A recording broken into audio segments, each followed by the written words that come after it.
Hi అండి. ఇప్పుడు చలికాలం చాలా చలిస్తుంది కదండి. ప్రతి ఒక్కరు గుర్తుంచుకోవాల్సింది ఏంటంటే, మనం స్నానం చేసేటప్పుడు నీళ్ళు ముందు కాళ్ళు తడుపుకొని కాళ్ళ నుంచి కడుపు అట్లా కింది నుంచి స్టార్ట్ చేయండి స్నానం చేయడము.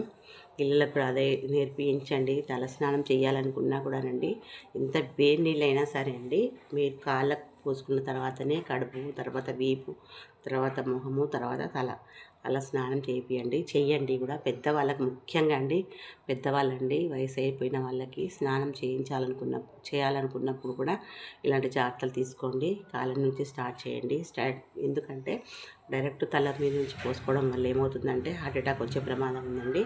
ఒకసారి మనకు ఆ చలికి తట్టుకోలేక ఏమవుతుందంటే అండి, ఈ హార్ట్ బ్లడ్ అనేది క్లాట్ అవ్వడం కానీ, తర్వాత ఎక్కువ కొట్టుకోవడం కానీ, బ్లడ్ ప్రెషర్ రావడం కానీ, బాగా స్పీడ్గా కొట్టుకొని ఆగిపోవడం కానీ, చాలామంది చనిపోతున్నారంటే బాత్రూమ్లలోనే ఎక్కువ శాతం కాలు జారి పడింది అది ఇది అంటారు కానివ్వండి, కానీ ఇలాంటివి జరుగుతున్నాయండి. కాబట్టి స్నానాలు చేసేటప్పుడు జాగ్రత్త వహించండి. కాళ్ళ నుంచి స్టార్ట్ చేయండి. ఈ చలికి కూడా పెద్దవాళ్ళు ఉంటే వాళ్ళకి చాలా జాగ్రత్త తీసుకోండి. వాళ్ళకి సాక్స్లు వేయడం కానీ, చెవులకి కాటన్ పెట్టడం కానీ, స్వెటర్స్ వేయడం కానీ అలాంటివి చేయండి. తర్వాత వాళ్ళకి బయటికి వెళ్ళనివ్వకండి. ఫ్యాన్స్ అస్సలు అవాయిడ్ చేయండి. ఫ్యాన్ లేకుండానే, ఇప్పుడు చలి చాలా ఉంది కదండి, ఫ్యాన్ మాత్రం అస్సలు వేయకండి ఎట్టి పరిస్థితుల్లో. ఇంకోటి, చాలామంది ఇల్లు తుడచడం, గుడ్డ పెట్టడం, కడగడం చేస్తుంటారండి. పెద్దవాళ్ళు ఉన్న ఇంట్లలో మాత్రం అలాంటి పనులు అస్సలు చేయకండి. ఎందుకంటే శ్వాసకు సంబంధించిన ఇన్ఫెక్షన్స్ కానీ, లేకపోతే హార్ట్ స్పీడ్గా కొట్టుకోవడం కానీ, స్లోగా కొట్టుకోవడం కానీ, హార్ట్ ఆగిపోవడం కానీ జరుగుతున్నాయి. హార్ట్ అటాక్లు వచ్చే అవకాశం చాలా ఉంటుంది ఈ చలికాలం. కాబట్టి పెద్దవాళ్ళు, ముఖ్యంగా పెద్దవాళ్ళండి, పెద్దవాళ్ళు, పిల్లలు ఉన్నవాళ్ళు మాత్రం చాలా చాలా చాలా చాలా జాగ్రత్త తీసుకోవాలండి దయచేసి. ఇంకోటి ఏంటంటే అండి, చలికాలం చల్లగా కాకుండా కొంచెం వేడివేడిగా, అంటే మరీ వేడి కాకుండా మరీ చల్లగా కాకుండా గోరువెచ్చగా ఉండే పదార్థాలు తినండి. వేడివేడిగా తినడం వల్ల కూడా చలిని అవాయిడ్ చేయొచ్చండి. మనం మామూలుగా వయసు పిల్లలే అన్నం తిన్న తర్వాత చలి పెడుతుంది. ఇప్పుడు ఇంకా ముసలి వాళ్ళకి ఎలా ఉంటుంది చెప్పండి. కాబట్టి దయచేసి ఇలాంటి వాటికి కొంచెం దూరంగా ఉంచండి పెద్దవాళ్ళని. డైలీ స్నానం చేయడం, చల్లనీళ్ళని పోసుకోవడము, వాళ్ళనే వెళ్ళి స్నానం చేయమనడము.